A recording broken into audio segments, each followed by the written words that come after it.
Culture Soccer.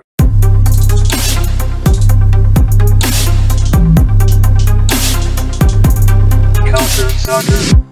Bonsoir tout le monde et bienvenue à ce nouvel épisode du podcast CS à l'érable, le podcast dédié à 100% à l'actualité du foot canadien. À l'animation, Adi Raphaël, je suis rejoint par mon ami Daniel Cameron. Daniel, comment ça va? Salut Hadi, ça va bien, merci. Et toi? Ça va, toujours bien, toujours bien. Ben écoute, aujourd'hui, on est encore tous les deux, on est orphelins de notre ami Alex Rupert, qui malheureusement n'a pas pu se rejoindre à nous, pas se rejoindre, mais se joindre à nous. On s'est dit, OK, ben on veut appeler quelqu'un d'autre qui vienne nous rejoindre et qui soit aussi bon, voire peut-être meilleur que Alex Rupert. Mais non, avec des blagues, je ne veux pas mettre de compétition là où il n'y en a pas. Mais on a fait appel à un expert, quelqu'un qui connaît très, très bien le foot. Et ce n'est nul autre que Amine Sabri. Amine Sabri, que tout le monde connaît, je suppose, sur Twitter. En tout cas, ceux qui nous écoutent, j'espère que vous le connaissez. Sinon, allez le suivre sur Twitter, Amine Sabri. Salut Amine, ça va bien? Salut Adi, ça va bien et toi? Ça va super bien, ça va super bien. Ben, écoute, déjà en premier, bienvenue ici sur le podcast CS à l'érable. Je veux juste souhaiter la bienvenue et j'aimerais que tu me parles un peu de toi. Dis à nos auditeurs comment ils peuvent te rejoindre et comment ils peuvent discuter avec toi de foot. Bien sûr, sur Twitter, je suis quand même très présent, Amine Sabri 514. Donc, c'est sûr que ma première passion, c'est le CF Montréal. J'ai été abonné de saison pendant plusieurs années. Depuis quelques années, j'assiste à plusieurs matchs. Je fais des déplacements pour voir l'équipe. Depuis la COVID, il n'y a plus rien, évidemment, là, mais entre-temps, j'ai développé justement une nouvelle passion pour le foot local. Puis moi, je ne fais pas partie comme vous, les gars, des premiers fans de la CPL, mais je peux dire que je suis plus un fan qui est venu par la suite. C'est quand j'ai vu que le niveau était bon, Forge FC. Ça m'a séduit quand même, là, le parcours qu'ils ont eu, le fait qu'ils sont qualifiés pour la CONCACAF Champions League. Écoute, c'est plus ça qui m'a attiré. Puis c'est ça qui fait en sorte qu'aujourd'hui, je suis autant la CPL que la MLS, là. Et ça me fait plaisir d'être avec vous, les gars. Bon, en tout cas, on est très content de te recevoir, ça c'est sûr. Donc voilà, on va parler aujourd'hui, comme vous le savez, bien évidemment, de la Première Ligue canadienne. Ça fait tellement longtemps qu'on n'a pas pu parler de la Première Ligue canadienne parce qu'on attend encore les matchs. On n'a toujours pas d'officialisation sur le début de la saison, même si on le sait que ça devrait être aux alentours du mois de mai, de la fin du mois de mai. Mais même là, on n'a pas de certitude du tout.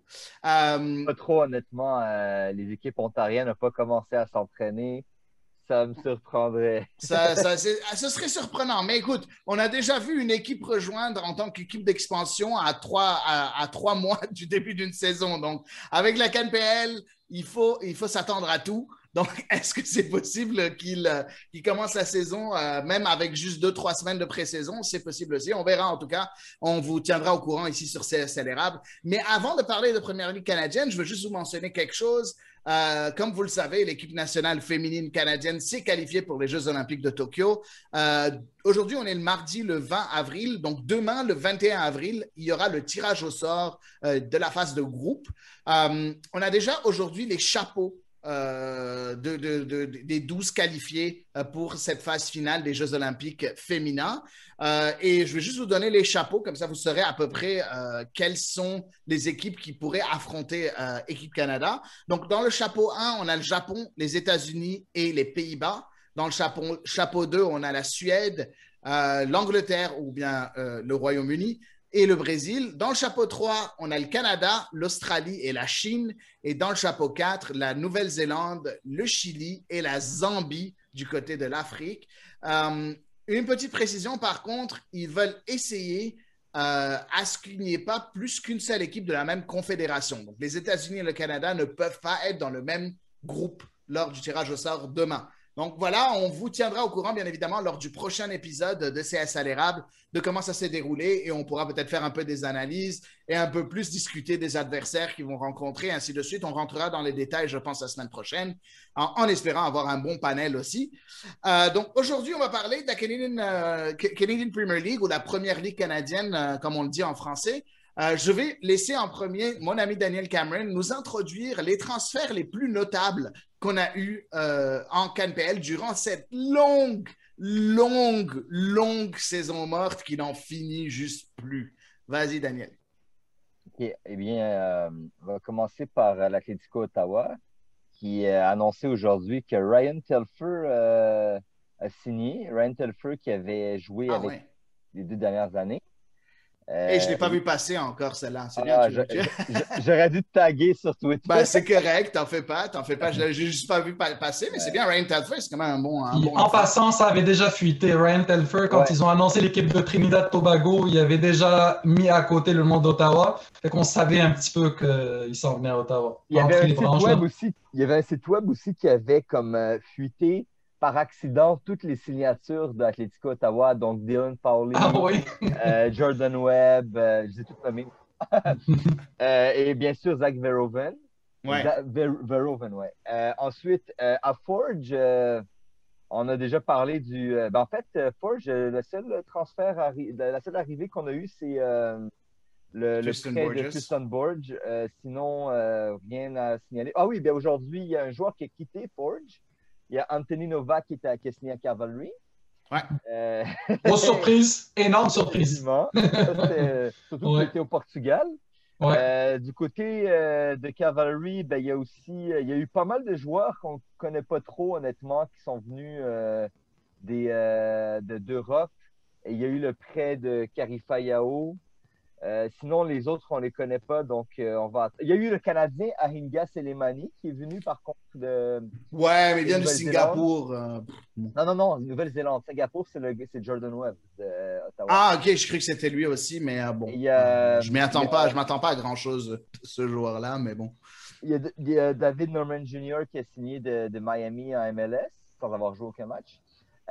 Sinon, à Valor, il y a eu... des prêts des joueurs du CF Montréal et aussi des arrivées de plusieurs joueurs étrangers qu'on ne connaît pas vraiment non plus. À Edmonton, il y avait eu Charlie Maboussi qu'on a eu la chance d'accueillir. Sinon, il y a eu des prêts il y a eu Thomas Giraldo du CF Montréal et quelques joueurs de la Canadian Premier League qui ont signé. York, on en a déjà parlé. York, c'est une nouvelle équipe. Non seulement le nom, c'est York United. Je pense que tout l'effectif, il y a peut-être 3 ou 4 joueurs qui ont re-signé et tout le reste, c'est que des nouveaux qui viennent. Et de la qualité. C'est de la grande qualité. Ils ont ramené juste des top qualités. Beaucoup de points d'interrogation, beaucoup de points d'interrogation à York. Parce que moi, je ne trouve pas. Ils ont ramené quand même des valeurs sûres. Les joueurs étrangers, excuse-moi, Sébastien Gutiérrez, je pense pas que vous le Mais on parle des Canadiens, on ne parle pas des joueurs étrangers. Quand tu vas chercher Nsa, tu vas chercher. En tout cas, tu vas jouer. Bon, je vais pas tous les nommer, là, mais genre, ils ont amené. Hein? Quoi? C'est tentant de toutes les éliminer. Ouais, je sais, toi, t'adores faire ça, là. Sinon, à Halifax, il y a eu l'arrivée de Samuel Salter, qui est formé au CF Montréal. Pierre Lamotte aussi, formé au CF Montréal. Passé par l'Université de Montréal aussi, par les Carabins aussi, Lamotte. Et sinon, la grosse signature, c'est Jérémy Gagnon-Laparé de USL, de St. Louis en USL. À Pacific, il y a eu comment il s'appelle? Manny Aparicio de York. Ouais, mais il n'y a pas beaucoup de signatures du côté de Pacific. Je pense des 8 clubs de la CanPL, je pense que c'est celle qui a fait le moins de signatures. Enfin, non, c'est Forge qui a fait le moins de signatures. Ouais, c'est vrai. Mais après Forge, je pense que Pacific n'est pas loin non plus. Là. Ouais, il ne doit pas être très loin, effectivement. Il y a eu quelques gars de Canadian Premier League aussi, comme Darren Lee. Mais sinon, il n'y a pas de grosses signatures. Puis c'est pas mal ça. Il y a pas mal de points d'interrogation actuellement. Dans toutes les équipes, il y a des points d'interrogation, n'est-ce pas, Amine? Oui, il n'y a aucune équipe qui est complète à date. Pour l'instant, à part York. York, ils sont solides. Ils sont pas mal proches de leur équipe finale. D'après moi, il ne reste plus beaucoup de spots. Peut-être les deux choix de U-Sport qui ont peut-être une chance d'aller gagner un contrat, mais sinon, c'est rempli. Là. Leur effectif est plein. Mais comme tu dis, la plupart des clubs, il reste plein de recrutements à faire. Surtout Forge, ils n'ont rien fait. Moi, ce que je trouve en plus le plus surprenant dans tout ça, et puis Daniel, tu pourras en parler un peu, toi, il y a tellement de joueurs qui étaient quand même, d'après moi, des valeurs un peu sûres de la CNPL ou qui avaient un bon niveau, qui sont sans contrat encore. Hein. Et c'est ça qui est surprenant, c'est que c'est des joueurs, je ne suis pas en train de dire des joueurs qui sont la deuxième, la troisième et la quatrième option à des postes, non, des joueurs confirmés, on peut en parler, bien évidemment, je suis sûr que tu vas m'en parler, toi, Daniel, mais tu trouves ça aussi quand même surprenant ou pas vraiment? Ben, avec la règle U21, j'ai l'impression que on veut d'abord, quand on cherche des Canadiens, on va chercher des joueurs pour le quota. Puis après ça, par exemple, il y a des joueurs, comment il s'appelle, le grand attaquant qui était à Cavalry. On a parlé plein de fois au podcast, qui était à Cavalry, puis avant il était à Pacific. Comment il s'appelle déjà? Marcus Haber? Ouais, Marcus Haber, c'est un bon exemple. C'est ce genre Ouais, de mais lui, il est joueur-là. parti. Ouais, Lui, il est parti en Asie. en, Mais en Vietnam, non? Au Cambodge. Au Cambodge. Genre, j'ai écouté dans un podcast, il disait qu'il y avait un bon salaire là-bas, puis que Ben c'était oui. pour ça qu'il avait quitté, et ses conditions étaient de rêve. Là, fait que, je Ben, pense il qu'il faut est- dire aussi on a tendance à oublier, mais Marcus Haber, c'est quand même un international canadien. Hein, et c'est Ben oui. quelqu'un qui a joué en première division écossaise. Peut-être qu'en CanPL, malheureusement, il n'a pas pu faire son trou, mais par contre, ça reste quand même un bon joueur de soccer. Donc, il ne faut pas non plus cracher là-dessus. Là. ben, il y a Ben Fisk, notamment, qu'on attend toujours de voir où il va aller. Ça, c'est la Exact. grande question. Il y en a une couple, là, honnêtement, mais je me demande est-ce qu'ils vont mettre fin à leur carrière. Il y a aussi des joueurs qui ont signé dans des championnats tellement obscurs Ouais. qu'on n'a pas entendu parler. Ouais, j'avoue. Moi aussi, j'étais en train de voir la liste avant le podcast.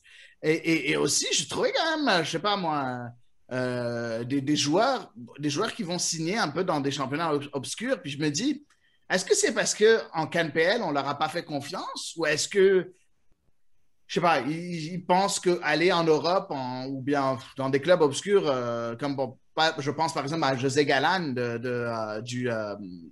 Valor, qui est parti et qui a signé en, je sais pas quelle division espagnole, je pense cinquième division avec le CP Villarrobledo. Non, c'est en troisième. C'est en troisième. Ah, ok, bon, en troisième division. Je sais pas, qu'est-ce que tu en penses, Amine? Est-ce que tu penses que ils ont juste de meilleures Ouais, c'est des conditions, conditions? vraiment, parce que j'ai écouté, comme je te l'ai dit, le podcast avec Marcus Haber, je ne me rappelle plus c'était où, c'était un podcast en anglais, mais il parlait que c'était vraiment devenu une grosse problématique au niveau des salaires, que vu que les joueurs étaient sous contrat pendant 8 mois, ils ne pouvaient pas avoir une job pendant 6 mois, ça les bloquait, tout en n'ayant pas un salaire qui pouvait les faire vivre à l'année. Ouais. On a vu une vague de retraités, de très jeunes retraités cette année. C'est pas normal. Il y a quelque chose, il y avait eu un malaise à ce niveau-là. Puis, une chance que Dwayne Rollins, il a pesé sur le bouton, puis il a fait annoncer les salaires qui étaient assez ridicules là, qu'on avait vu passer.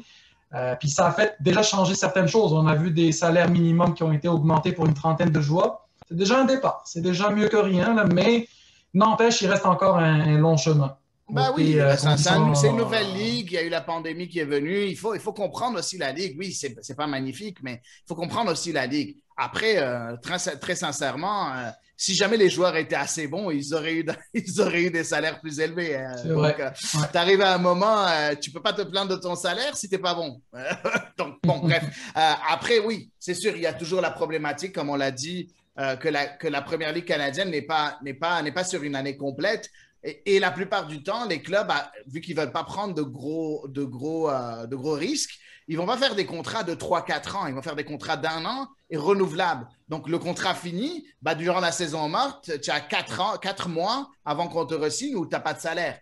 Malheureusement, c'est les risques du métier. Quand tu y penses, c'est les risques du métier. Mais on ne va pas refaire ce podcast-là. On en a parlé il y a quelques semaines avec Alex Rupert. Mais c'est sûr, c'est bien, c'est une bonne chose que la CanPL ait bougé un peu plus. Sinon, dans les transferts, est-ce qu'il y en a d'autres que tu voulais nous mentionner, Daniel Cameron? Ben, surtout mentionner l'importance des prêts.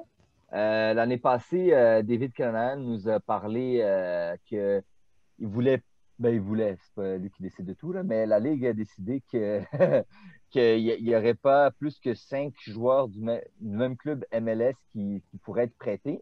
Là, le CF Montréal en a déjà prêté 5. C'est le seul club de MLS qui en a prêté 5, hein? Qui a prêté point, je crois. Ouais, je pense que les autres n'ont pas. Ben, d'habitude, ça ne m'étonnerait pas que Toronto, ça arrive bientôt. D'habitude, ils Ben, attendent un peu Toronto dans la va jouer son équipe B, va jouer aux États-Unis cette année, donc ça sera plus difficile. Et pour Vancouver, ben, même chose, puisqu'ils jouent aux États-Unis, sans clause de rappel. Par exemple, l'année passée, c'est Fakinari qui a été prêté, mais là, Fakinari était sur le banc cette semaine avec. Ouais, mais parce qu'ils ont de gros problèmes de défenseurs du côté de Vancouver. Mais sauf que ça va changer une fois que tous les joueurs reviennent, parce qu'il y avait aussi, ils ont des petits problèmes de visa, beaucoup de problèmes à Vancouver. Mais une fois que tous les joueurs l'effectif sera au complet, je pense qu'à ce moment-là, peut-être que Fakinari sera prêté. Mais il faut dire que du côté d'Ottawa, il n'a pas joué beaucoup de matchs. Hein, Ouais, donc, il ne nous a pas impressionné non plus. Ouais. Sinon, il y a le prêt de Borge d'Europe. Si je ne me trompe pas, c'est la première fois qu'un joueur est prêté d'Europe à la Canadian Premier League. De toute façon, comme c'est une nouvelle ligue, il y aura des premières dans chaque catégorie. Ouais. Et il y a un joueur, justement, ça c'est. Je pense que ça vaut la peine de retenir son nom parce que ça va être une curiosité. C'est Jared Ulloa qui a été prêté par un club péruvien. Ça a l'air compliqué Ouais. comme nom. Ouais. Il a été prêté par un club péruvien à Valor parce que son père avait la citoyenneté canadienne, donc il compte pas comme. Il a 18 ans, un attaquant. Je crois qu'il n'a joué aucun match pro au Pérou. Mais le problème, c'est que ça va être difficile d'avoir des prêts autres que la MLS Ouais. à cause des calendriers. Là. Il faudrait qu'un joueur, par exemple, il ait été blessé, puis là, il revient d'une longue blessure, puis au lieu de commencer la pré-saison en juillet, ben, il enchaîne avec. Il faudrait qu'il soit canadien surtout déjà. Ouais. Ça va être très difficile. Je vois difficilement des possibilités, mais moi, je pense, ben, j'avais écrit un article dessus récemment. Je pense qu'il va y avoir beaucoup de prêts en Canadian Premier League. Je pense de point de vue. Ça permet d'avoir des joueurs qu'on ne pourrait pas avoir sinon. Là. En tout cas, parlons un peu, Amine, des équipes MLS qui ont prêté leurs joueurs en Canadian Premier League. Je pense que c'est un levier qui devrait être utilisé un peu plus souvent par les clubs de la MLS au lieu d'aller de donner à ces joueurs de les faire jouer en 3e, 4e division américaine. C'est peut-être mieux d'utiliser ce levier pour les joueurs qui sont plus près de l'équipe première, de leur donner un peu des minutes de jeu en CanPL. Je veux nommer les 5 prêts du côté du CF Montréal. On en a parlé rapidement, mais on va les nommer chacun d'entre eux. Jonathan Sirois, qui est d'habitude le 3e gardien du côté du CF Montréal, qui est prêté, lui, à Valor, si je ne me trompe pas. Ouais. Sinon, on a Sean Rea, aussi un milieu offensif, aussi prêté au Valor. On a Keyshawn Ferdinand, qui est prêté à l'Atlético Ottawa. Et on a Thomas Giraldo qui est prêté à Cavalry FC. Et puis, non, à Edmonton. À Edmonton, pardon. Et au Cavalry FC, on a. Et Fayao. Yao. Voilà, Karifa Yao, le défenseur central qui est prêté là-bas. Parle-moi un peu de ces joueurs-là. Je sais que tu es quelqu'un qui suit beaucoup le CF Montréal. Oui. Je te laisse parler un peu de ces 5 joueurs-là. Est-ce que tu penses qu'ils sont prêts à avoir des minutes? Pas seulement avoir des minutes en CanPL, mais est-ce qu'ils sont prêts à être titulaires et être parmi les meilleurs joueurs en CPL? Ça va être dur à dire, mais c'est sûr qu'ils sont prêts à aller dans l'autre étape dans leur développement parce qu'il ne faut pas oublier que c'est tous des joueurs qui sortent des U19 du CF Montréal. Donc, il n'y a pas eu de transition pour eux. Ça a été directement entraînement avec l'équipe pro. Ça, c'est une chose. L'entraînement, tu peux quand même te débrouiller, mais après ça, avec le niveau pro, c'est autre chose. Moi, je te dirais que ça dépend des joueurs. Il y a des joueurs que je pense qu'ils vont avoir leur mot à dire cette année en CPL, comme Jonathan Sirois. C'est sûr qu'au niveau des gardiens, il y a moins de compétition à Valor. Donc, je me dis que les chances qu'ils jouent sont plus grandes. Après, j'ai entendu des très, très bons commentaires de Ryan Yesley, qui a été repêché. C'est un gardien des Carabins de l'Université de Montréal. Puis apparemment, tous ceux qui me parlent de lui là, disent que c'est un gardien qui voit un grand avenir. Fait que c'est un de ceux que je pense qui vont avoir du temps de jeu, un peu comme Pantémis, dans le style de Pantémis l'an passé.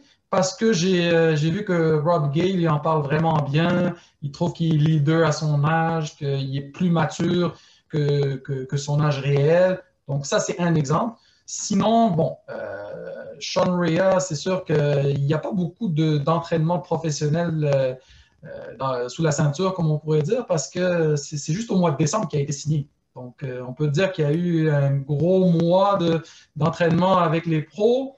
Après, il y a eu le camp d'entraînement à Marie-Victorin dans des conditions spéciales. Donc, ça Ouais, reste à voir mais est-ce qu'il va pouvoir contribuer ou pas. Ouais, mais ça fait 2 ans quand même que Sean Rea est souvent appelé avec les professionnels pour faire partie des entraînements, moi, juste pour faire les pratiques et ainsi de suite. Donc, je ne veux pas dire qu'il a touché à ça, mais quelque part, je pense que c'est le joueur des 5 joueurs du CF Montréal. Je pense que c'est celui qui, lui et Karifa Yao, c'est peut-être ceux qui sont le plus proches de peut-être à un moment donné ou avoir des minutes avec le club professionnel. J'aurais avec le club professionnel, avec le club A. Par contre, Jonathan Sirois aussi, sauf qu'il y a 2 gardiens devant lui, donc c'est là où c'est un peu moins probable.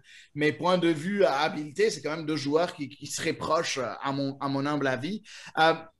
J'aimerais que maintenant qu'on passe à la prochaine partie, et je pense que c'est là où on va avoir le plus de débats possible. On a fait des petites catégories. En fait, c'est Daniel Cameron qui les a préparées, mais c'est moi qui vais les présenter. On a fait des petites catégories par rapport au transfert MLS, transfert et prêt. On les a mélangés un peu ensemble. On a fait des catégories et on aimerait nommer chacun nos joueurs par rapport à ces catégories-là. Je vais laisser tout le temps mon ami Amine Sabri commencer, vu que c'est l'invité d'honneur. Donc, on va le laisser débuter cette fois-ci. Le transfert pour toi le plus surprenant, celui que, quand tu as vu le nom, ce nom-là, rejoindre son club, tu t'es dit « Ah ouais, ok, je comprends pas trop. Qu'est-ce qui vient de se passer ici? » C'est quel transfert qui t'a surpris? Pas plus tard qu'aujourd'hui, Anthony Novak. Anthony Novak au Cavalry FC? Cavalry FC, parce que honnêtement, moi, dans ma tête, il était au Portugal, il jouait en 3e division. Fait que je comprends pas l'intérêt pour lui de quitter une équipe qui était quand même très performante, comme Forge, qui jouait dans plusieurs calendriers, puis que de s'en aller quand même à une bonne équipe, mais je veux dire, c'est surprenant. Ça, c'est vraiment ça. J'ai fait le saut, là, je m'y attendais pas. Je m'attendais à ce qu'il reste en Europe, qui essaye de franchir des paliers là-bas, quitte à rester peut-être une année en 3e division, essayer d'aller dans d'autres pays en Europe. C'était plus ça. Fait que côté surprenant, je te dirais vraiment Novak. Parfait. Daniel, tu veux enchaîner, donner ta surprise à toi? Moi, ça fait un moment, mais je suis toujours surpris, c'est Christian Sa. Il sortait de 2 bonnes saisons avec les Wanderers. Ils ont été en finale. Il semblait, il y avait quand même une bonne gang d'anciens du CF Montréal là-bas. Donc, j'étais très surpris parce que, oui, York est ambitieux, mais ça pas fait la saison qui. Ça fait 2 saisons que York part avec de l'ambition et finalement, c'est pas ça, là. Je l'ai reçu à Média Maghreb, à Christian Sa, après sa signature. Et puis, c'était une des questions que je lui avais posées. Pourquoi changer de club? Puis, il avait dit, bon, en premier, il m'avait dit, écoute, on va pas se mentir, c'est sûr que d'un point de vue financier, il avait eu un meilleur contrat du côté de United. Mais aussi, il paraît qu'il y a un projet quand même très, très ambitieux de la part de Angus McNabb. Pourquoi je l'ai appelé? Bon, Angus McNabb, dans ma tête, je me suis trompé, je ne sais pas pourquoi. Bon, Angus McNabb qui est passé, qui a vraiment étaler et parler d'un projet extrêmement ambitieux pour cette franchise-là avec York United. Donc, le projet sportif devait être aussi très intéressant, mais c'est vrai que je comprends que tu as été surpris. Moi, de mon côté, je suis sûr que ça ne va pas du tout étonner mes 2 compères aujourd'hui. Je vais nommer Manny Aparicio, qui a rejoint HFX, Halifax, qui a quitté York United et qui a rejoint Halifax. Pour moi, je trouve que c'est un des joueurs les plus techniques en CanPL. C'est un joueur qui a tellement une bonne vision de jeu. Puis j'ai trouvé bizarre qu'on n'ait pas retenu ses services du côté de York United. Mais le voir à HFX, à Halifax, je suis curieux de voir ce que ça va donner aussi. Pourtant, il y a quand même quelques bons joueurs de percussion. On en a vu souvent. Donc, est-ce qu'avec la vision de Manny Aparicio, ça va cliquer? J'ai hâte de voir ça, mais ça m'a surpris. Je ne m'attendais pas, et surtout qu'il était souvent capitaine chez York United, lui et Eddie Chiara, qui lui aussi a quitté. C'est intéressant de voir ce mouvement-là. Passons à la prochaine catégorie. On recommence par Amine. Le transfert le plus ambitieux. Celui où tu t'es dit, OK, cette équipe-là, là, elle veut passer au niveau supérieur. Moi, c'est Dominic Zeter avec York, parce que honnêtement, pour pouvoir l'attirer, déjà que c'était apparemment un des plus gros salariés de la CPL, ça a l'air là que c'est devenu le plus gros salarié de la CPL. Il dépasse Marco Bustos. Donc, ça veut dire qu'ils ont fait l'effort, ils lui ont donné un contrat de 2 ans. Justement, tantôt, tu parlais que la plupart, 90% des contrats en CPL, c'est des contrats de 8 mois, entre guillemets 1 an. Là, on lui offre 2 ans, en plus de la possibilité d'aller jouer en deuxième division de Suède. Moi, je trouve que c'est gagnant-gagnant. C'est-à-dire qu'ils augmentent leur chance de faire augmenter la valeur de leurs joueurs, tout en bénéficiant probablement d'une saison complète de Dominic Zeiter qui pourrait être un des meilleurs défenseurs centraux de la Ligue en 2021, facilement. Et que moi, c'est vraiment un gros coup, si on peut dire. Ambitieux, c'est ambitieux. C'est effectivement très ambitieux. Il ne faut pas oublier que Dominic Zeiter a souvent été nommé parmi ceux qui devaient être appelés en équipe nationale canadienne. Hein, et malheureusement, ça n'a pas été le cas. C'est plus Amer Didic qui a eu ça, mais Zeiter a été, je pense, présélectionné à un moment donné. Non. Il est allé au camp contre les États-Unis en octobre 2019. Il a juste pas joué dans le match. Il a été appelé comme défenseur droit en plus dans ce camp-là. Ouais, mais c'est pas, je pense, son meilleur poste. Daniel, ton choix pour la catégorie le joueur le plus ambitieux, enfin, le coup le plus ambitieux posé par un club de la KPL? Moi, je dirais Tom Field, même si je ne l'ai jamais vu jouer. Vu son historique, ça envoie un message de Cavalry de oui, on a perdu des défenseurs, mais on est encore là on regardait. C'est un arrière-gauche, non? Oui, si je ne me trompe pas, oui, il est arrière-gauche. Il vient d'Écosse, mais je crois qu'il n'est pas écossais, si je ne me trompe pas. Non, il est irlandais. Oui, exact. Il est né en Angleterre, mais il a joué avec l'équipe d'Irlande U16, ouais. Donc, c'est ça, c'est un left back, exactement. Donc, ça, je trouve que c'était intéressant comme signature. Ça montre un peu que malgré qu'on perd des joueurs, on a perdu Mavila, ben, taram, on ramène Tom Field. Ouais, j'avoue que Cavalry a toujours été ce genre d'équipe-là, à aller dénicher de très bons joueurs à droite et à gauche. Donc, si c'est pas des foothills, c'est d'ailleurs dans la ligue. Puis on vient de le voir. On l'a mentionné un peu plus tôt avec Amine et son choix sur Anthony Novak. Donc, voilà, là, ils sont partis chercher Field. On va voir ce que ça va donner. Moi, de mon côté, j'ai pris ton choix quand tu parles du surprenant, ton choix surprenant, Daniel, et j'ai pris Chris Novikinsa.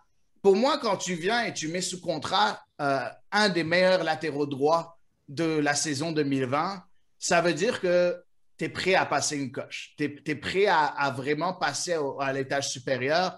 Et moi, voir Chris Novikinsa, en fait, j'avais mis les deux. J'avais mis Chris Novikinsa et Dominic Zator comme mes coups ambitieux. Donc, avoir ces deux-là, je pense que ça rehausse la qualité du côté défensif, du côté du secteur défensif de York United. On va passer au meilleur coup. Qu'est-ce qu'on va dire par meilleur coup? Ça veut dire que c'est surprenant, c'est ambitieux, c'est un peu tout. C'est la totale, un peu, si vous voulez. Quelle est pour vous la totale du côté des transferts? Je vais commencer cette fois-ci par Daniel Cameron parce qu'on va lui laisser la parole une fois en premier. Donc, vas-y, Daniel. Honnêtement, j'hésite. J'ai comme 3 choix. Puis j'espérais que vous parliez avant moi. On a tous 3 choix. Voilà, on a tous 3. Donc je vais y aller avec mes 3 choix d'abord. Vas-y. Ah non, mais non. Choisis un seul, là. Hey. Ah, ben. OK.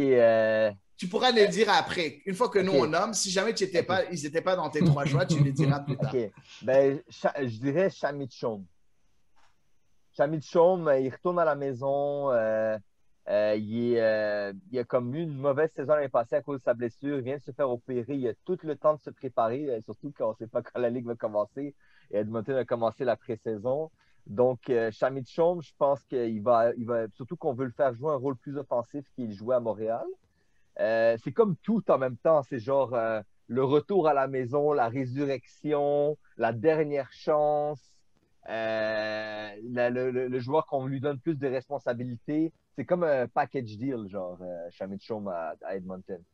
Ouais, un très, très bon choix. En fait, sincèrement, je vais passer en second. Sincèrement, c'était un de mes choix aussi. Mais je vais prendre un deuxième de mes choix et c'est David Norman Jr. Et je vais expliquer pourquoi. Il était sur ma liste, à dit. En passant, juste pour dire.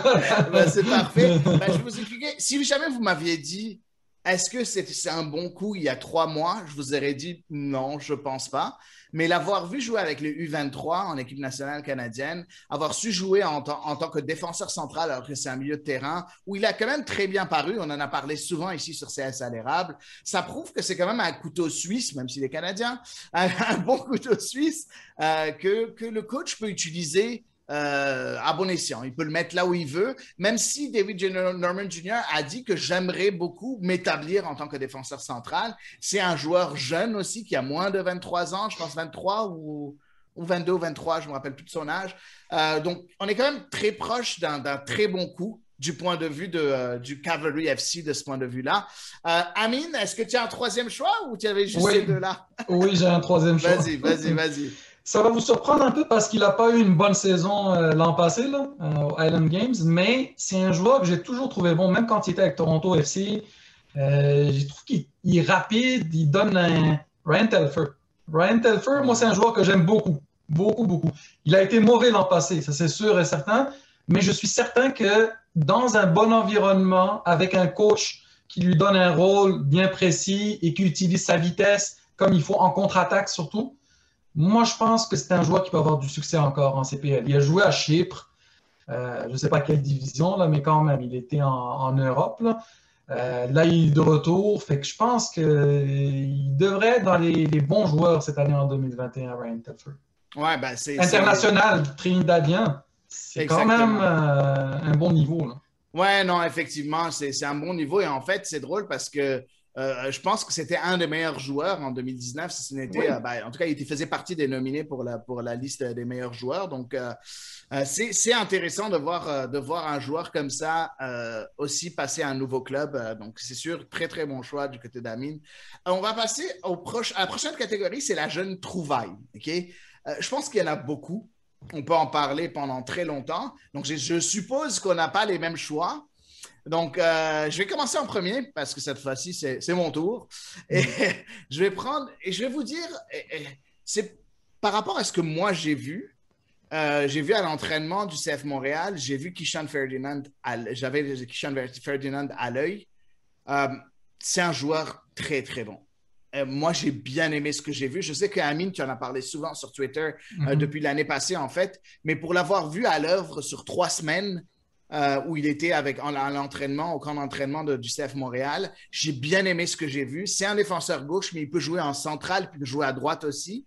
Il peut jouer à n'importe où en défense. Il est sérieux. Il a la tête sur les épaules. On l'a vu en entrevue, en conférence de presse, qu'il a vraiment la tête sur les épaules quand il parle. J'ai comme l'impression que ce joueur-là va faire partie des meilleurs en CanPL. Après, bon, on sait, c'est un jeune joueur.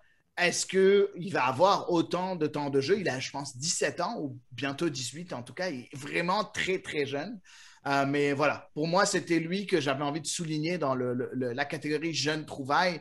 Amine Sabri, quel est ton choix dans la catégorie jeune trouvaille? Bon, tout à l'heure, je vous ai parlé de Ryan Yesli, le gardien d'origine algérienne. Ça, c'est vraiment un joueur sur lequel j'ai entendu beaucoup de bonnes choses. Mais mon choix, ça va aller pour un autre joueur du Québec. De toute façon. Non, pas encore signé, là, mais c'est sûr que moi, je pense que Garven Metusala, c'est un joueur qui a été repêché au repêchage du U-Sports, qui jouait avec Concordia. Il a déjà passé par l'académie du CF Montréal. Il a joué en PLSQ avec l'AS Blainville, 21 ans. Défenseur ambidextre, un peu dans le même style de Kishan Ferdinand, mais qui peut jouer plus au centre. Okay. Ambidextre, gauche-droite. Ambidextre. Les 2 pieds. Il joue des 2 pieds. Mais tout ça pour dire que c'est quand même un jeune défenseur sur lequel j'ai entendu beaucoup de bons commentaires. Il est représenté par Obélisque, par Nicolas Martineau. Donc, généralement, il y a beaucoup de signaux que les joueurs qui sont représentés par Obélisque, ils ont souvent des possibilités en CPL. Moi, je voterai pour lui, juste basé sur son parcours. Qu'est-ce qu'il a connu comme niveau, là? Donc, c'est intéressant. Est-ce que tu penses qu'il va signer? Parce que lui, il n'a pas encore signé non plus. Hein. Oui, parce que regarde, David Edgar a pris sa retraite. Donc, je me dis qu'il y a de la place. En plus, l'autre joueur que Forge a repêché, c'est un international. Non, les joueurs du U-Sport? Ils sont pas, sont pas comptabilisés. Donc, même s'il est portugais, OK. Ouais. Mais il va être en compétition avec le. Mais lui a été choisi en première ronde alors que le portugais a été choisi en deuxième ronde. Fait que ça dit que, à première vue, l'équipe préfère Methuselah. Mais encore une fois, on ne sait pas, les camps ne sont même pas commencés. On ne sait pas qu'est-ce qui se passe. Donc, il peut se passer avec la COVID tellement de choses, peut-être qu'ils ne seront même pas invités. Peut-être qu'il n'y aura pas de saison aussi. Hein, donc, Oui, là, on ne peut même plus voyager en avion. Il y a le variant brésilien au BC. On ne peut plus faire de voyage entre l'Ontario et le Québec, entre l'Ontario et le Manitoba. Si tu vas au Maritime, c'est toi qui me l'as appris, Daniel. Au Maritime, c'est 14 jours de quarantaine, même si tu voyages en avion de Montréal à Halifax, c'est 14 jours en arrivant. Même chose je vois pas, c'est un casse-tête. Là, ça va être une bulle. Ça va être une bulle. On verra. Et toi, Daniel, quelle est ta jeune trouvaille? Ben, j'en ai parlé tout à l'heure de lui, c'est Jared Uoa. Je l'ai jamais vu jouer. Je pense que personne ne l'a vu jouer. Qui n'a jamais joué de match pro. Ben, juste le fait d'avoir été chercher un Canadien qui était dans l'effectif d'un club de Division 1 au Pérou, qui avait des statistiques intéressantes dans les équipes de jeunes de son club. J'ai hâte de le voir jouer. Puis Rob Gale en a parlé en bien. Là. Donc, j'espère qu'il va avoir du temps de jeu. Surtout avec ce qu'on a vu au niveau offensif l'année passée du côté de Valor, je pense qu'il y a un coup à jouer. Ben, moi, je veux nommer aussi un autre joueur en plus de Kishan Ferdinand parce que je ne peux pas me permettre de ne pas nommer ce joueur-là. Je suis sûr qu'Amine, il sait de qui je vais parler. Et c'est de Tony Michael parce que je ne peux pas ne pas nommer un Libano-Canadien comme moi. Donc, voilà, Tony Michael, au cas où tu nous écoutes, j'espère que tu sais que je t'ai nommé. Et tu es le bienvenu ici sur CSL Érable si jamais tu nous écoutes. Et qui a joué 2 matchs avec le Liban U23 récemment. Ouais. U22 au Liban, c'est pas des U23, c'est des U22. Ouais. Okay. Donc, c'est ça. Donc, voilà. Donc, on ne sait même pas s'il va signer. Hein. Il est encore aussi. Il n'est pas sous contrat encore. Donc, voilà pour Tony Michael avec Valor FC. On passe à la prochaine catégorie. Et puis là, je pense que c'est là où. Quand on parle d'inconnu, je pense que c'est là où on est vraiment dans l'inconnu. La recrue internationale que vous pensez va avoir le plus gros impact sur cette ligue de CanPL. Amine Sabri, tu as choisi un international. Oui, j'ai choisi Charlie Maboussi après l'avoir entendu à votre podcast, justement. Donc, j'ai vu un peu son parcours. Il était en D2 au centre de formation de Laval en France. Il est allé à Bergerac. Il est encore jeune. Je sais qu'il mentionnait que l'an passé, il a failli venir en UTT de la COVID. Donc, moi, je pense qu'il est très motivé. Ça paraît qu'il a une volonté de réussir. Puis, écoute, c'est comme vous dites, c'est la catégorie un peu inconnue parce que 90% des internationaux qui signent en CPL, on ne les a jamais vus jouer. Donc, ça reste vraiment plus une question de feeling qu'autre chose. Oui, effectivement. On n'est pas des experts sur tous les soccer de la planète, donc c'est assez difficile. Daniel Cameron, ne me dis pas que tu vas encore choisir le Péruvien pour cette catégorie-là. Non, lui, je le considère comme Canadien. Non, j'ai choisi un autre joueur de valeur, Ronnie Mazza, qui est vénézuélien. Il a joué en première division au Venezuela, puis il avait des statistiques intéressantes. Peut-être il va faire un bon duo avec UOA. Honnêtement, comme vous pouvez le constater, j'ai pas beaucoup d'espoir en Austin Ritchie. Donc, j'espère que Mazza et UOA vont pouvoir faire le job en avant. Là. Pour ceux qui ne savent pas, Austin Ritchie et Daniel Cameron, c'est une longue histoire d'amour. Ça fait tellement longtemps qu'il me dit qu'il ne le trouve pas bon que maintenant, il est content qu'il y ait quelqu'un d'autre qui vient prendre sa place. Donc, voilà. De mon côté, aussi, je ne l'ai jamais vu jouer, mais j'ai comme l'impression que ça va être une bonne recrue. C'est l'Argentin Lisandro Cabrera qui a signé aussi à York United. Vraiment un mercato de fou du côté de York United, à mon avis. Cabrera, c'est un joueur qui a joué aux Newell's Old Boys du côté de l'Argentine, première division argentine. Et c'est un joueur qui maintenant joue la CONCACAF Champions League avec Pantoja. Et il a déjà marqué un but. Il est en prêt à Pantoja. Donc, c'est un joueur qui est déjà en forme. qui est déjà en bonne condition physique pour commencer une saison grâce à son prêt en CONCACAF, avec la CONCACAF Champions League. Donc, j'ai comme l'impression que ce joueur-là va être impressionnant juste par le fait que c'est un joueur qui est prêt physiquement et qui aura entamé sa pré-saison, entamé sa saison une fois qu'on sera de retour sur les terrains du côté de la CANPL. Donc, voilà mon avis par rapport à la recrue internationale. On passe à la prochaine catégorie, le retour au pays. Donc, quel joueur qui est de retour en CANPL vous avez le plus envie de voir? Si on n'a pas tous les trois le même nom, on a le même nom. On confirme. C'est impossible de ne pas avoir le même nom. Vas-y, Amine, je te laisse le mentionner. On va le prononcer à la portugaise. Tristan Borges. Voilà, Tristan Borges, effectivement, à Forge FC. De retour à Forge FC après une saison en Belgique avec des résultats très mitigés. Il faut dire qu'à Louvain, il y avait tellement de problèmes, on ne va pas revenir là-dessus. Donc, c'est quand même compréhensible. Daniel, tu veux me parler un peu? Est-ce que tu penses qu'un retour dans une ligue comme ça, est-ce que il y a beaucoup plus de chances que ça fasse flop? Ou est-ce que tu penses qu'il n'y a aucune chance que ça fasse flop? Comme je l'avais déjà mentionné par le passé, ça va dépendre ce que la Ligue s'est vraiment améliorée depuis, puis est-ce que ça va bien dans sa tête. Parce que le talent, ça ne disparaît pas. Il n'y a pas eu de blessure qu'on peut dire c'est fait les croisés, il ne sera jamais comme avant. Il n'y a pas eu de blessure vraiment. Donc, c'est plus psychologiquement ce qu'il va être capable. Puis, ce n'est pas la première épreuve qu'il a dans sa carrière. Je pense qu'il va être en mesure. Après ça, ça va dépendre de qui va l'entourer. Parce que là, il n'y a plus de Novak pour aller mettre la pression en avant. Mais il y a Babouli qui est là, il y a Sabak. Donc, moi, je pense que ça peut faire des flamèches. Mais il faut d'abord que Forge commence son camp d'entraînement. Ouais, il faut aussi que Sabak commence à se rappeler que c'est un joueur de foot parce que, il y a un petit problème là. Amine, est-ce qu'il y a quelque chose à rajouter sur ce qu'a dit Daniel par rapport au possible flop de Tristan Borges? Ou est-ce que, moi, je l'appelle Borges, mais on va l'appeler Borges. Je pense qu'il y a quelque chose à rajouter.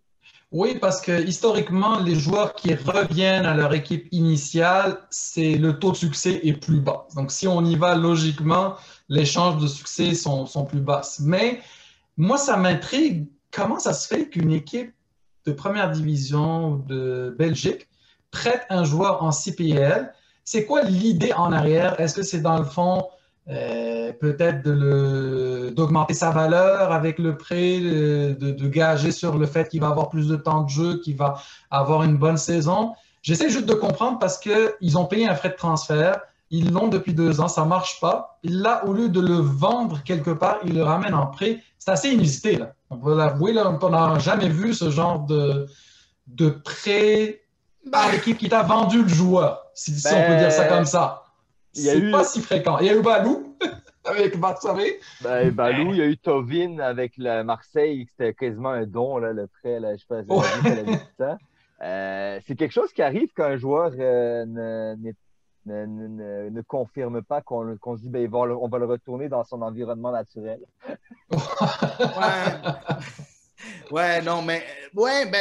Il y a plusieurs raisons à ça. En premier, il n'y a personne qui l'a vu jouer en Belgique aussi. Donc, pour attirer l'attention d'autres équipes, c'est quand même assez difficile. Il n'a presque pas joué. Je pense je ne me rappelle même plus le nombre d'apparitions qu'il a, mais moins que 10 en 2 ans. Donc, je pense même moins que 5 en 2 ans, si je ne me trompe pas. Donc, c'est quand même très, très peu. Il a commencé en 2e division, déjà belge. Maintenant, il est en 1re division où il n'a vraiment jamais vu le terrain. Donc, oui, c'est sûr qu'il n'y a pas vraiment eu de visibilité pour pouvoir avoir plusieurs courtisans qui viennent taper à la porte de Louvain.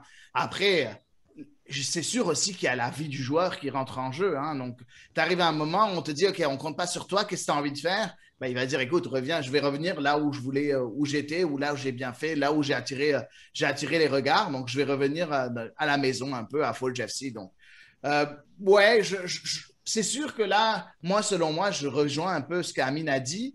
Il y a une grande probabilité que ce soit un gros flop, ou bien que peut-être que nous, dans nos têtes, on a une idée un peu on a beaucoup d'attentes envers un joueur qui a dominé la Ligue en 2019. On se rend compte que la Ligue a beaucoup évolué depuis 2019. Déjà, en 2020, lors des Highland Games, c'était un autre niveau déjà.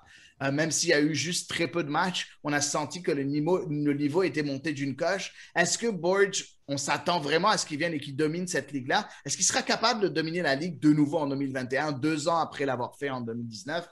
Reste à voir. On va voir si c'est ça. Une petite mention que j'aimerais faire, même si on a tous les trois le même choix. Easton Ongaro, vous pensez quoi de joueur qui avait été prêté, lui, au Danemark, si je ne me trompe pas, en deuxième division, qui est revenu maintenant à Edmonton? Est-ce qu'on s'attend à grand-chose de Ongaro cette année? Je sais que si Alex Rupert était là, il aurait dit « Ben oui », puis il aurait fait toute sa tirade sur Easton Ongaro, comme quoi il est extraordinaire. Mais est-ce que quelqu'un veut prendre la perche lancée par Alex Rupert par rapport à Easton Ongaro? Non? Ben, moi, Pas vraiment. j'ai vu ses statistiques avec le club danois, puis c'était pas non plus. Ils n'ont pas voulu lever l'option. Il n'y a pas eu des statistiques incroyables non plus, puis c'était pas non plus la meilleure ligue d'Europe, là. Donc, à voir, là. Easton Ongaro, c'était un bon joueur la première saison de la CanPL. Peut-être qu'il est mal entouré aussi, là, parce qu'il faut dire qu'il n'y avait pas les meilleurs ailiers de la ligue. Il n'y avait Tu sais, pas les meilleurs joueurs de la Ligue 1. Edmonton, c'était un peu du n'importe quoi, mais bon. Ouais. Ouais. Peut-être cette année avec Shamit Chaume et compagnie, puis Kyle Porter, je pense Daryl Fordyce aussi. En tout cas, Ouais. on semble voir un certain renouveau du côté d'Edmonton. Après, moi, je ne suis pas convaincu du tout du coach, Alan Koch, que je trouve qu'il a fait un travail lamentable du côté de Cincinnati lors de leur première année. Donc, je n'ai pas compris la nomination d'Alan Et Koch. on aurait bien aimé le voir avec les U23 et Easton Ongaro. Ça aurait fait du bien avec la performance de Theo Bair puis Charles-Andreas Brim qui était Brim.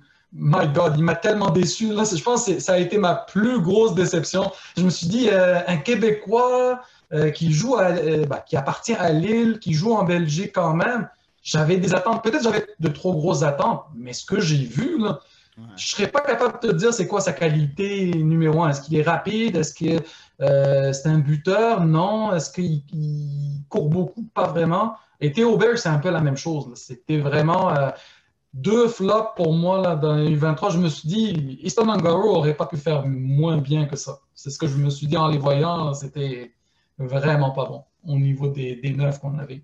Ben, en tout cas, oui, moi aussi, j'aurais aimé le voir là. En tout cas, on aurait aimé voir tellement de joueurs de CanPL dans cette équipe U23. Je pense qu'il y avait au moins 5-6 joueurs qui méritaient leur place dans cette équipe U23 qui n'ont jamais été choisis. On en a parlé ici sur CSA l'érable. Et on trouvait ça un peu bizarre. Ongaro, moi, je m'attends à beaucoup cette année. Je pense qu'il est revanchard. Je pense qu'il va vouloir prouver qu'il a le niveau. Au Danemark, il faut dire aussi que l'équipe pour laquelle il jouait aussi, il y avait beaucoup de problèmes. Il a pris un peu de temps avant de s'acclimater, mais vers la fin, il commençait à prendre ses marques. J'ai comme l'impression que cette année, du côté d'Edmonton, ben, j'aimerais bien, en fait, plus que j'ai l'impression, mais j'aimerais bien qu'il explose. Puis je serais très content qu'il explose Easton Ongaro comme il l'avait fait en 2019. Mais j'espère qu'il explosera encore plus en 2021. Donc, on verra de ce point de vue-là. Donc, voilà pour ce qui est des catégories. On va faire un petit débat sur un petit débat cher à notre ami Daniel Cameron. Il adore ça, les débats.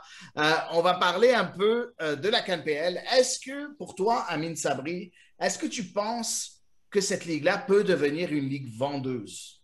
Bon, ça, c'est un sujet qu'on discute souvent, moi et Daniel, en privé, là, parce que lui, il pense que vraiment que la ligue devrait être vendeuse, qu'elle devrait acheter des joueurs à l'étranger, des jeunes qui n'ont pas une très grosse valeur marchande, puis essayer de les revendre justement pour pouvoir grandir, puis avoir des expansions, etc. Moi, personnellement, je pense que la ligue n'est pas encore rendue là. La ligue a été créée 1 an avant la pandémie. Elle n'a pas eu le temps de grossir assez, d'avoir des assises assez solides, d'avoir un syndicat des joueurs. Moi, je pense qu'il faut y aller étape par étape. Une fois que la ligue va avoir vraiment des assises solides, que les joueurs canadiens vont avoir des conditions, on va dire, décentes, là, on peut penser à l'étranger. Parce que si on commence à faire des règles. Je sais qu'il y a eu une règle récemment qu'il y a eu pour les joueurs internationaux. Là. Honnêtement, je n'ai pas trop compris tous les détails, là, mais tout ça pour dire que je trouve que c'est un peu hâtif. Il faut attendre que la Ligue soit vraiment solide, qu'elle attire des joueurs canadiens. Moi, j'aurais aimé voir un Jordan Hamilton en CPL. Pourquoi qu'on ne réussit pas à attirer des joueurs de ce niveau-là? C'est ça qui m'intéresse. Pourquoi qu'on n'essaie pas d'aller chercher la coche de plus, là? Pourquoi il est parti à Indy 11? Combien ils lui ont proposé de plus? Pas grand-chose. Mais ça reste des petits détails là, que je trouve qu'on rate des occasions d'aller chercher. Et Anthony Jackson-Hamel, oui, il est blessé présentement, mais pourquoi pas aller chercher aussi, au lieu qu'il s'en aille dans une ligue obscure en Europe, là, en troisième ou en deuxième division, peu importe. Là. Moi, j'aimerais mieux qu'il vienne en CPL. Donc, c'est ça. C'est peut-être ma vision. Je ne sais pas ce que toi, tu en penses, Adi, là, mais Ben, pour moi, c'est pas encore rendu à ce point-là. La Ligue n'est pas rendue au point d'être prête à avoir une stratégie globale pour pouvoir vendre des joueurs à profit. Je pense pas qu'on est rendu. Moi, je pense que si jamais on n'avait pas eu de pandémie, je pense qu'on serait arrivé à ce niveau-là. Si jamais on avait eu une saison normale l'année passée, j'avais été vraiment étonné du niveau de la Ligue en 2019. En 2020, comme malgré la pandémie, malgré le fait d'avoir fait une bulle, malgré le fait d'avoir joué juste 7 matchs on va dire en phase de groupe, on va l'appeler ça comme ça, on sentait déjà que par rapport à 2019, on était encore une coche au-dessus malgré tous les problèmes. Et je pense que si jamais on avait eu une saison normale, on serait arrivé à ce point-là. Par contre, je pense qu'à la fin de 2021, si jamais on finit par enfin avoir une saison simili normale d'ici à la fin de cette année, je pense que peut-être 2022 serait un peu, ou bien la saison morte entre 2021 et 2022. Là, on pourra vendre des joueurs parce que je pense que c'est une ligue qui est... La stratégie derrière la ligue est intéressante. J'aime le fait qu'il y a un minimum de minutes pour les moins de 21 ans. J'aime ça. Ça prouve qu'on veut donner du temps à la jeunesse canadienne et on le sait que maintenant, les jeunes joueurs, c'est eux qui vont, plus tu es jeune, plus tu as de potentiel, plus ta valeur est haute et grande. Donc, c'est là où tu vas attirer l'œil des recruteurs parce que tu es jeune et que tu as du talent. Donc, la pensée derrière, la stratégie derrière est logique pour devenir une ligue vendeuse. Après, pour revenir un peu à ce que tu as dit, Amin, en parlant de Hamilton, ou même je peux parler de Aboubakar Sissoko, hein, qui est parti lui aussi à Indy 11. Pourquoi on arrive là? Ben écoute, encore une fois, et je pense que c'est à cause du contexte pandémique. Si jamais on n'avait pas eu ce contexte pandémique-là, je suis sûr que Sissoko aurait pu avoir une offre assez alléchante pour rester en Canadian Premier League. Je suis sûr qu'on aurait vu une augmentation des salaires, une augmentation de l'intérêt, une augmentation de la visibilité de cette ligue-là. Malheureusement, tu arrives à un moment où tu es dans une équipe, dans une ligue qui a été frappée par une pandémie mondiale au bout de sa deuxième année. C'est difficile financièrement. Déjà, heureusement que les investisseurs ont les reins assez solides pour tenir cette ligue encore à flot. Et tu vas dans une équipe, Indy 11, qui est une des meilleures équipes du côté de l'USL Championship. Hein. On n'est pas en train d'aller dans les bas-fonds du classement de la USL Championship. C'est une équipe qui est là et qui a les infrastructures nécessaires pour même passer en MLS si jamais ils veulent. Et ils peuvent passer à ce niveau-là. Ils sont gros, il y a une bonne structure derrière. C'est une équipe qui est bien en place avec Indy 11. Donc, je ne suis pas étonné de voir ça, mais je pense que si jamais on avait eu une saison normale, on n'aurait pas vu tout ça ici. Daniel, tu veux rentrer dans ce débat-là ou par rapport à la Ligue? Parce que je suis sûr que tu es le seul qui aura une opinion complètement différente de nous deux. Ben, en fait, je pense que la Ligue, pour la survie financière, elle doit vendre. Puis comme on l'a vu, le niveau s'améliore d'année en année. C'est comme je constate un peu la même chose que même la MLS est dans cette phase-là de constamment des joueurs, malgré qu'ils n'ont pas été non plus mauvais, trouvent pas preneurs parce qu'on améliore le niveau. Puis là, ces joueurs-là, ils étaient bien payés, donc on ne peut pas les garder comme remplaçants. Fait que là, ils vont à USL. Ben, c'est juste qu'après la Canadian Premier League, il n'y a rien. Soit ils prennent leur retraite ou ils vont dans des divisions obscures en Europe. Le problème, c'est que comme j'avais parlé du sujet avec un recruteur, il me disait, avant que la Canadian Premier League elle devienne une ligue vendeuse, honnêtement, il a nuancé beaucoup mes propos quand j'ai discuté avec André Martin. Là. le recruteur, c'est que la Ligue, elle doit avoir une réputation avant de vendre. Et qui va regarder, au moins que ce soit les agents qui fassent le travail. Donc, moi, je ne suis pas trop fan de l'approche de la Ligue de passer avec 21st Club pour recruter des joueurs étrangers, que tout le monde s'en fout. Parce que, on va se dire la vérité, là, des joueurs moyens sur le marché international, il y en a plein. Il y a plein de Brésiliens moyens, d'Européens moyens. Donc, il n'y a personne qui va payer pour ça, là. Mais un joueur international jamaïcain ou international togolais qui joue avec son équipe nationale, qui fait la CAN, qui fait la Gold Cup, peut-être que ça, les gens seraient prêts à payer parce qu'on va le voir dans un autre contexte que la Canadian Premier League. Alors qu'un Brésilien qui vient qui marque 20 buts en Canadian Premier League, si son agent il va contacter les clubs ailleurs, il va dire c'est quoi cette ligue? Voilà, exactement. Tu l'as bien. Mais je ne suis pas d'accord. Je suis pas d'accord et je vais te dire pourquoi. J'aimerais écouter Amine là-dessus si jamais il a quelque chose à dire, mais en premier, je vais expliquer pourquoi je ne suis pas d'accord. Parce que la Canadian Premier League, ils ont une chance. Ils ont une certaine visibilité que des ligues qui sont nouvelles n'ont pas.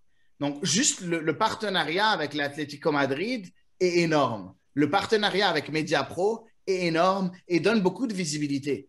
Donc, j'ai comme l'impression qu'à un moment donné, on va y arriver de par les partenariats qu'on arrive à faire. Si on entend David Clanahan ou Clanahan, chaque fois il me change la façon de prononcer son nom, mais on l'entend, il dit il est en contact continu avec différents commissaires à travers, ou commissaires ou président de fédération à travers l'Europe. Il a dit, par exemple, une des personnes avec qui il est le plus en contact, c'est le président de la fédération allemande et la Bundesliga. Il a dit, je suis souvent en contact avec lui, puis on essaie de voir comment les choses vont s'améliorer. Ils veulent nous aider, ils veulent nous dire comment faire. Et je pense que ces relations-là font en sorte que si jamais on va avoir un bon joueur, ben, ces relations-là vont faire en sorte que ce joueur-là aura de la visibilité. Et c'est pour ça qu'on a des joueurs on va dire obscurs, mais qui sont jeunes, de moins de 22, 23 ans, qui viennent et qui rejoignent la Ligue parce qu'ils savent qu'il y a la visibilité. Ils vont l'avoir ici beaucoup plus qu'en 3e division slovène. Donc, voilà un peu le côté où je pense que une fois que les choses reviendront un peu à la normale, on pourra devenir une ligue vendeuse. Amine, tes impressions? Je suis pas mal d'accord avec toi. C'est juste que, comme tu dis, le contexte actuel fait en sorte que c'est retardé. Je dis pas que si on aurait eu une deuxième saison comme 2019, là, que ça n'aurait pas été différent, mais un peu comme l'initiative 21st Century, là, ça sent pas bon. Je sais pas, je lisais juste ça, là, ça sentait comme un truc avec des agents qui prennent des commissions, qui essaient de placer des joueurs qui n'existent pas vraiment. En tout cas, moi, là, ce que j'ai vu, là, ça me semblait bizarre. Là. En tout cas, si Daniel peut nous l'expliquer mieux, là, mais en tout cas, l'idée, ça ne me plaisait pas du tout. Là. Si tu veux chercher un bon joueur, comme tu disais au Togo ou dans un championnat qui est plus bas, que tu penses qu'il est vraiment bon, go, va le chercher, il n'y a pas de problème. Mais de mettre une certaine structure pour passer via un processus pour aller chercher un joueur, moi, là, je pense que c'est toujours quelque chose qui va empêcher, mais qui ne va pas, en fait, permettre aux clubs de choisir vraiment selon leurs besoins réels. Ils vont y aller selon les règles de la Ligue et non selon le type de joueur qu'ils recherchent ou le profil de joueur qui convient à leur style de jeu. Ils peuvent choisir le profil de joueur qu'ils veulent. Tout ce que c'est la 21st Club, c'est une base de données. Non, il faut qu'il fasse approuver. Si ce n'est pas un joueur qui vient de 21st Club, il faut que ce soit approuvé par la Ligue. Mais ils l'ont dit. David Clanahan a dit que c'est juste une formalité. C'est juste à cause de leur partenariat. Si jamais le club choisit un joueur à travers le monde, la formalité est de faire passer ça à partir de 21st Club à cause du partenariat. Mais 21st Club ne va jamais dire non, je ne veux pas. Mais c'est ça que j'étais pas sûr à dire, justement. Non, c'est pas ça. Si vous me permettez, là. C'est que 21st Club, c'est une base de données dans laquelle il y a des joueurs et tu as accès, tu peux les filtrer avec des analytics. Ouais. C'est surtout ça l'objectif. Ouais. Et là, si tu as un joueur, par exemple, Hakim Garcia ne vient pas de cette base de données-là. Donc, mais ça, Hakim Garcia, Ouais, c'était avant, exactement. Ah. Mais si Hakim Garcia était recruté aujourd'hui, supposons Stephen Hart, par ses contacts ou par un Ouais. agent ou peu importe, indique veut recruter Hakim Garcia, il faudra qu'il y ait comme l'aval de la Ligue pour qu'il puisse le recruter, puisqu'il ne vient pas de la base de données. Donc, il n'y a pas d'analytics sur Hakim Garcia. Oui, mais ce sera quand même accepté. C'est ça que David Shanahan disait, c'est que on va pas refuser ça à un club. Il n'y a aucun moyen qu'il refuse ça. C'est juste une formalité de faire passer par la Ligue pour que pour un peu plus de contrôle, parce qu'on s'entend, c'est une nouvelle ligue. Hein. On a tendance à oublier, c'est une nouvelle ligue. Les structures ne sont pas encore, les fondations ne sont pas encore assez profondes, les bases ne sont pas encore assez profondes pour soutenir tout genre de risque. Et on s'entend, une recrue de l'étranger, c'est un risque. Est-ce qu'ils vont pouvoir soutenir ce risque ou non? Elle est là la question. Donc, il faudra voir exactement comment ça va se dérouler pour la suite. Mais je pense que tous les trois, on est un peu d'accord. On veut que cette ligue-là devienne une ligue vendeuse. On sait qu'à un moment donné, ce sera une ligue vendeuse. Après peut-être que ce n'est pas maintenant que c'est une ligue vendeuse, peut-être que ce sera plus tard, mais ça va arriver à un moment donné. Donc, je pense qu'on est d'accord sur ce point-là. En premier, Daniel Cameron, je veux te remercier d'avoir fait le podcast avec moi aujourd'hui. J'espère que tu as trouvé ça intéressant. Merci de l'avoir préparé, en tout cas. C'était très intéressant.